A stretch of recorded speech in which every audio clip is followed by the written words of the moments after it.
Aujourd'hui, une part énorme des mouvements que tu vois sur les indices vient d'un marché que la plupart des débutants ignorent, le marché des options. Et dans cette vidéo, on va voir trois choses. 1. Qu'est-ce qu'une option expliquée simplement. 2. Qui sont les market makers et pourquoi ils sont obligés de couvrir leur position. Et 3. Les mouvements mécaniques de leur couverture de position. Quel impact ils ont sur le marché. Après que beaucoup de personnes sur le Discord en conversation m'ont demandé de sortir une série de vidéos sur ce sujet, puisque vous me voyez les trader en live tous les jours, j'ai décidé gratuitement pour le mois à venir de vous sortir une vidéo toutes les 2 semaines sur ce sujet. Donc si ce sujet vous intéresse, abonnez-vous et regardez la playlist si vous regardez la vidéo plus tard. Je vous attends sur le Discord, le lien en description. Regarde ce graphique, c'est le volume d'options échangées chaque année aux États-Unis. En 2019, environ 5 milliards de contrats. En 2025, plus de 15 milliards. 6e année de record d'affilée. Et il y a encore plus marquant. Sur le S&P 500, près de 60% du volume se fait aujourd'hui sur des options qui expirent le jour même. Les fameuses 0 DTE, 0 jours avant l'échéance. Ce qui veut dire une option qui expire ce soir. Pourquoi je te montre ça? Parce que le marché des options n'est plus un petit marché annexe réservé aux institutionnels. Il est devenu tellement gros que ces mécanismes internes influencent le prix des indices eux-mêmes. Autrement dit, même si tu ne trades jamais une option de ta vie, ce marché agit sur tes trades. Et pour comprendre comment, il faut partir de la base, c'est quoi une option? On va commencer simplement. Une option, c'est un contrat qui te donne un droit, mais jamais une obligation. Il en existe deux types.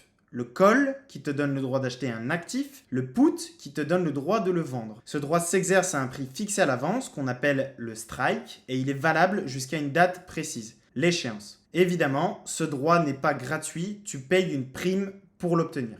L'image la plus simple, c'est la réservation avec acompte. Tu verses 200 € pour bloquer le droit d'acheter une voiture à 20 000 € pendant 3 mois. Si son prix monte, ton droit prend de la valeur. S'il baisse, tu abandonnes ta réservation. Et tu perds juste tes 200 €. C'est exactement la logique d'une option. Pour l'acheteur, un risque limité à la prime en échange d'un droit conditionnel. Voyons ça avec des chiffres. On va commencer par le call option, qui est le droit d'acheter. Une action cote 100, tu achètes un call strike 105. Échéance dans un mois. Prime 2. 3 scénarios à l'échéance. Donc ta prime, c'est 2, donc 2 € si on veut. Et ton échéance, c'est 105 sur le prix de l'action. D'accord? C'est ton strike. L'échéance, c'est le temps. 1. L'action finit à 100. Donc sous le strike, ton droit d'acheter à 105 ne sert à rien. Personne n'achète à 105 ce qui vaut 100. Tu perds donc ta prime, tu perds 2. Et c'est ta perte maximale. Quoi qu'il arrive, tu ne peux pas perdre plus que 2 quand tu as acheté un call. Deuxième scénario, l'action finit à 107. Là, à ce moment-là, tu l'exerces puisque tu achètes à 105 ce qui vaut 107. Tu gagnes 2, mais tu avais payé 2 de prime. Donc résultat, tu fais 0. 107, c'est ton point mort. Et enfin, 3, l'action finit à 115. Là, à ce moment-là, tu achètes à 105 ce qui en vaut 115. Donc plus 10, moins 2, tu gagnes 8. Retiens surtout la forme de cette courbe que tu vois à l'écran. Perte plafonnée à gauche, gain qui grimpe à droite, c'est le profil de tout acheteur de call. C'est ce qu'on appelle la convexité. Donc la convexité, ça veut simplement dire que tu peux gagner beaucoup plus que ce que tu peux perdre, d'accord? Pour faire très simple. On va voir maintenant le put, qui est le droit de vendre. Le put, c'est le miroir. Même action à 100, tu achètes un put strike 95, prime de 2. Si l'action finit au-dessus de 95, ton droit de vendre à ce prix ne sert à rien. Tu perds ta prime, moins 2. Si elle chute à 85, tu as le droit de vendre à 95, quelque chose qui vaut 85. Donc plus 10, moins 2, encore une fois, tu gagnes 8. Tu avais un strike à 95, ça tombe à 85. Tu as payé 2, qui est le coût de ton assurance. Donc, tu peux vendre à 95 quelque chose qui aujourd'hui vaut 85. Ok? On revient sur cette notion de convexité. Tu ne peux que perdre ta prime. C'est tout. Ce que tu as misé au départ, si tu veux, même si on ne dit pas miser en trading. Le put, c'est littéralement une assurance contre la baisse. Tu payes une prime, comme pour ta voiture, et elle t'indemnise si l'accident arrive. C'est d'ailleurs comme ça que beaucoup de gros portefeuilles l'utilisent, pas pour spéculer, mais pour se protéger.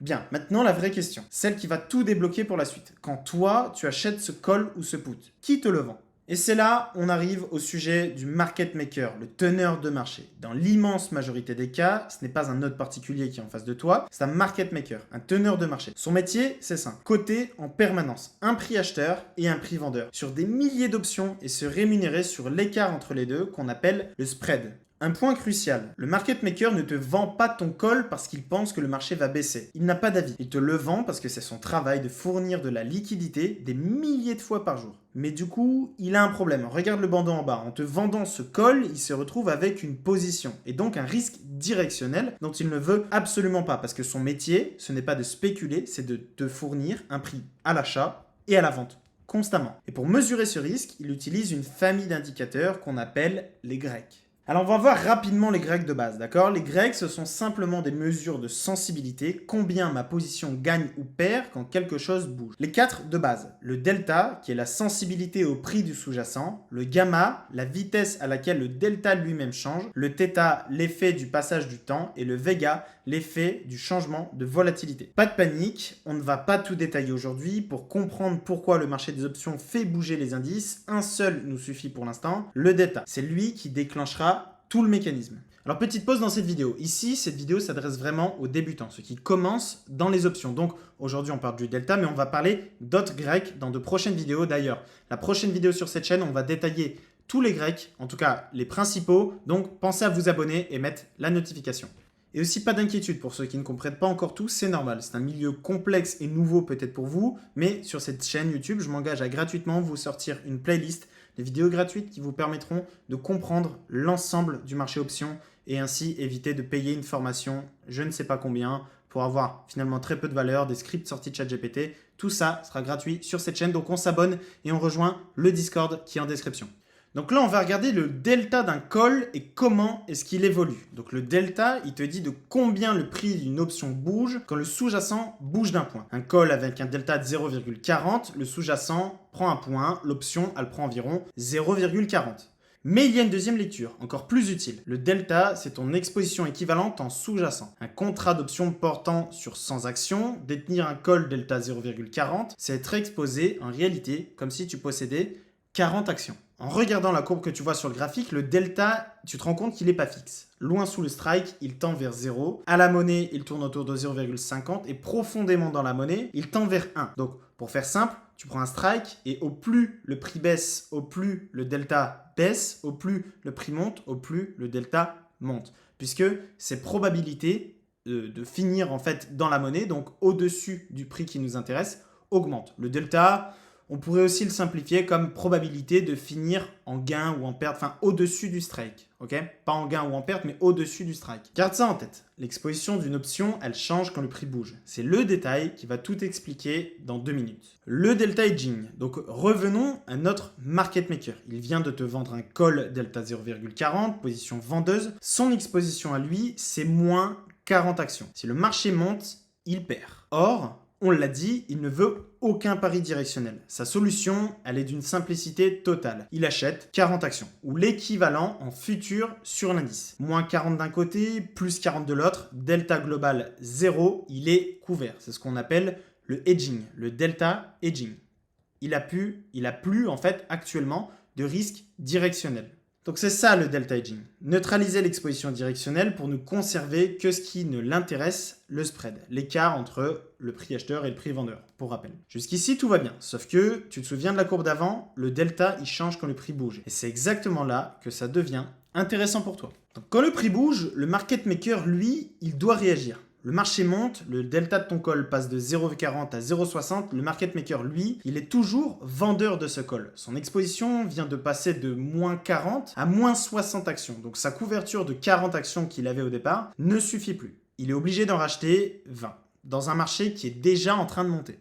Et si le marché baisse, le delta retombe. Il se retrouve trop couvert, donc il revend une partie de sa couverture dans un marché qui baisse déjà. Maintenant, multiplie ce mécanisme par des millions de contrats. Sur le S&P, le Nasdaq, les actions, tu obtiens des flux d'achat de vente gigantesques, purement mécaniques qui ne reflètent aucune opinion, juste des obligations de couverture. Et selon le positionnement global des market makers, ces flux peuvent amplifier les mouvements ou les écraser. Ça change complètement ta lecture de ta séance. Et la semaine prochaine, je vais te sortir une vidéo sur le gamma et les régimes. Alors comment savoir si ces flux vont freiner le marché ou l'accélérer? La réponse tient dans un grec qu'on a juste effleuré aujourd'hui, le gamma. Le fameux régime gamma positif ou gamma négatif, une notion que normalement vous commencez à devoir comprendre si vous regardez mes lives tous les jours à 15h30. C'est exactement le sujet de la prochaine vidéo qui sort la semaine prochaine. On y verra pourquoi certaines séances sont écrasées dans un range pendant que d'autres partent en tendance et ne reviennent jamais. Donc semaine prochaine, on aura 2 vidéos, les Grecs et le régime gamma. Donc on pense à s'abonner. Tous les jours, je live à partir de 15h30 sur YouTube et on rejoint le Discord. Si vous avez des questions sur cette vidéo, c'est pas forcément facile pour tout le monde.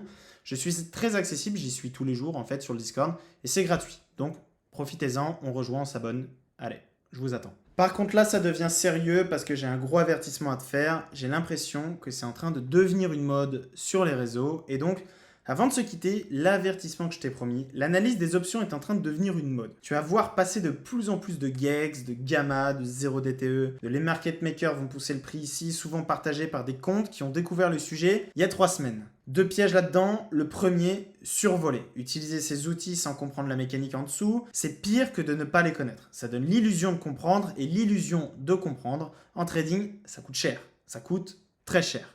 Le deuxième, c'est de croire que c'est une boule de cristal. Le positionnement des dealers ne prédit pas le marché, d'accord ? C'est une couche de contexte. Ça t'aide à lire le régime, à ajuster ton risque. Ça complète une stratégie testée avec une espérance positive. Ça ne la remplace jamais.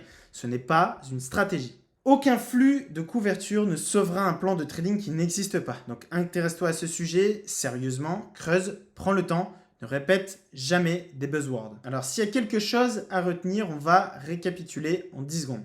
Une option, c'est un droit, pas une obligation. Et ce droit a un prix, la prime. En face de toi, des market makers dont le métier est la liquidité, pas le pari directionnel. Pour rester neutre, ils couvrent leur delta en achetant et en vendant le sous-jacent. Et comme le delta bouge en permanence, leur ajustement crée des flux qui agissent sur les indices que tu trades. La semaine prochaine, on aura une vidéo sur le gamma et le régime dans lequel tu trades sans le savoir. Une vidéo sur les Grecs. Donc, dernier rappel, on met un petit like. Tu me dis ce que tu as pensé de la vidéo en commentaire. Et je t'attends sur le Discord ou sur les lives sur YouTube directement à 15h30. Merci de m'avoir écouté. C'était Alex de Hedge Mastery. On essaie de créer une communauté sérieuse autour du trading. Tout est gratuit. Vous pouvez rejoindre le Discord et YouTube, discuter avec plein de membres de la communauté qui sont très intéressants. Il n'y a pas que moi. Et donc, bienvenue sur cette chaîne pour tous ceux qui nous découvrent. À bientôt.